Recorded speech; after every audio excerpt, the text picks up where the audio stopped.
Dexter Morgan killed 149 people, and whenever possible, he followed a precise ritual to carry out each murder in almost exactly the same way. This video breaks down the 9 steps of his kill ritual. Dexter's ritual always began with picking a victim, a careful choice grounded in his twisted sense of justice. Guided by Harry's code, Dexter only selected people who had killed others and escaped the justice system. This rule helped Dexter rationalize his actions as a form of vigilante justice.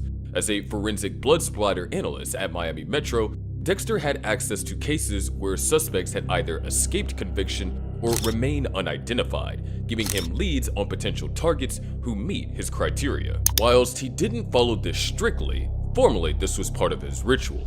For instance, in Season 1, Dexter set his sights on Mike Donovan, a man responsible for killing several young boys. Through his work, Dexter uncovered Donovan's crimes, and after confirming he was an escaped killer, deemed him a worthy target. Another example was Jorge Castillo, a human trafficker whose actions led to the deaths of multiple women.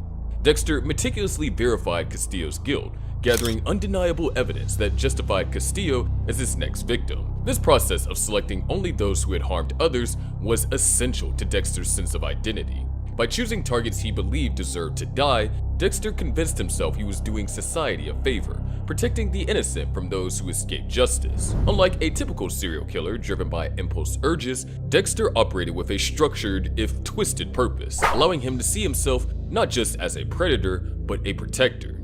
Do you think Dexter really believed this? Or did he just say this to justify his violence? Comment down below. The next step was even more important. The stalking phase was a crucial part of his ritual, giving him a chance to confirm his selected victim and learn routines and plan the capture. Dexter approached this phase with the same care he brought to his forensic work, learning their habits, vulnerabilities, and movements until he knew them intimately. By studying these patterns, Dexter identified the best time and place to strike, ensuring he could act without being seen. For example, in Season 7, Dexter initially stalked Phil Bosso, suspecting him of being the phantom arsonist and a potential fit for his code.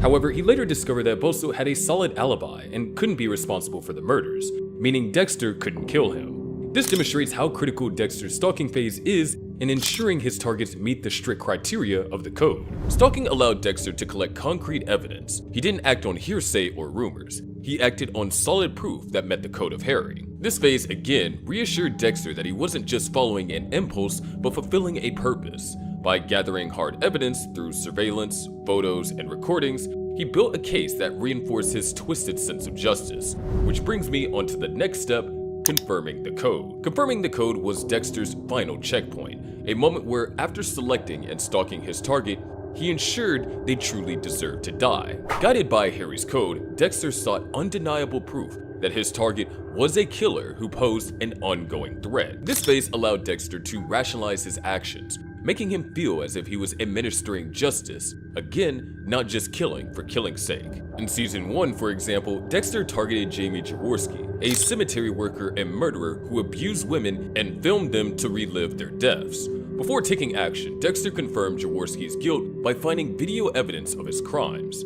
This proof gave Dexter the confidence to proceed, seeing his actions as justified. This confirmation phase gave Dexter a sense of control and purpose. It was crucial to his ritual, allowing him to move forward without remorse, now convinced that his targets were deserving. The next step is where we get onto the good stuff. After confirming his target's guilt, Dexter's next step was always the methodical preparation of his kill room, his signature. Each kill room was a carefully prepared space, covered entirely in plastic to keep blood and evidence contained, allowing Dexter to carry out his ritual with complete control.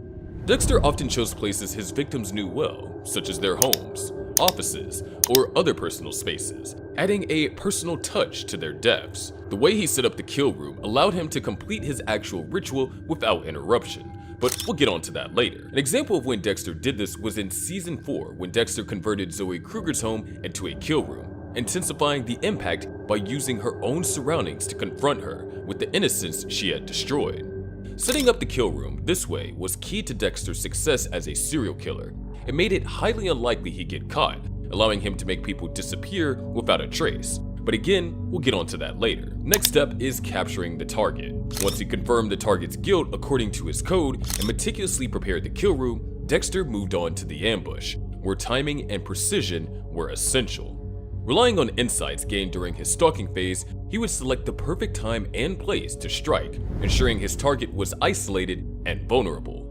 To subdue his victim, Dexter employed either a sleeper hold or injected M99 tranquilizer directly into the neck, each technique designed to cause immediate unconsciousness. With the target subdued, Dexter transported them to the prepared kill room, where he stripped them of their clothing and secured them tightly to a table using shrink wrap, duct tape, or belts. In Season 3, Dexter found himself at odds with Miguel Prado, a friend turned foe after Dexter discovered Miguel's chilling plan to kill Maria La Huerta. To stay one step ahead, Dexter carefully tracked Miguel's movements, fully aware of his impulsive nature, and crafted a plan to lure Miguel into making a fatal mistake. Miguel took the bait and went to Maria's house, where Dexter swiftly ambushed him and tranquilized him. This example highlights Dexter's reliance on timing, precision, and adaptability to ensure each ambush is successful, setting the stage for his ritual without complications. On the occasion he was unsuccessful in capturing targets like Ray Speltzer or Arthur Mitchell, his life became significantly more complicated. Capturing the target requires Dexter to synthesize every detail he had gathered, their routines, vulnerabilities, and personality traits. It was a final test of his patience and discipline, where even a slight miscalculation could be disastrous. Once Dexter finally got his targets wrapped in plastic, he could move on to his favorite part of the kill ritual. But before I get into that, I just want to remind you to subscribe if you enjoy the content. The most personal part of Dexter's ritual was collecting a trophy, a single drop of blood from each victim. After capturing his target and bringing them to the kill room, Dexter took a blood sample from their cheek and placed it on a glass slide. Each slide became a trophy, symbolizing justice as he saw it and serving as a reminder of his twisted accomplishments. At the end of Season 4, after finally catching Arthur Mitchell, Dexter took his blood sample, marking the end of a long, intense pursuit of one of his most dangerous targets. Each slide represents a victory over someone who, in his eyes, deserved justice. These blood slides were Dexter's way of cataloging his dark achievements, the collection serving as a visual archive of his work. For Dexter, taking a blood trophy was essential. It was proof of his work and a token of justice he believed he was delivering. After he took their blood sample, the real ritual began. Dexter's kill ritual involved a powerful psychological confrontation, where he forced his victims to face the reality of their crimes. For example, in Season 1, when Dexter captured Emmett Meridian, a therapist who drove his patients to suicide, he laid out photographs of Meridian's victims, stripping away his facade of innocence. This tactic intimidated and reinforced Dexter's justification for the kill. Before killing his victims, Dexter would confront them, revealing personal details about his life, secrets he could only share with them, knowing that they would never be able to tell anyone. When Dexter confronted Jimenez, the man who murdered his mother, he reminded him of his brutal past and the life-altering pain he inflicted. Normally I'd have a chat to make sure you understand why you're here, but I think you have a pretty good idea. By doing so, Dexter relished not only in Jimenez's fear, but also in his own sense of justice and closure. Dexter would also emphasize the good he is doing. In Season 8, when Dexter captured Saxon, a serial killer targeting those close to Dexter, he intimidated Saxon by detailing how he would never hurt anyone again. Oh no, you're still gonna die. Just gonna be in the electric chair. In this confrontation, Dexter took satisfaction in the fact that Saxon was now powerless, reversing their roles from predator and prey. Through these confrontations, Dexter asserted his dominance, ensuring his victims faced both the terror and helplessness they had inflicted on others. Dexter ended the lives of those on his table by stabbing them, often using a weapon symbolic of their crimes, and he took immense pleasure in the act. But he made sure he left no trace. Which brings us to the next step, leaving no evidence. Once the kill was complete, Dexter moved on to dismembering the body, a grim but essential step in his ritual to make sure he left no evidence. He approached this with the same care he put into every phase, cutting up the body to make it easier to dispose of without a trace. After dismembering the body, Dexter scrubbed the kill room clean, removing every trace that could connect him to the crime. This phase was about complete erasure, from blood stains to stray hairs, so that no one could ever trace the kill back to him. In Season 1, after killing Matt Chambers, a repeat offender who had escaped justice for multiple hit-and-run incidents, Dexter carefully dismembered the body, wrapping each piece in plastic to contain any evidence. He meticulously examined the room, wiping down every surface and corner to eliminate any stray blood or fibers, and then, confident in his cleanup, he departed, leaving no sign that anyone had been there.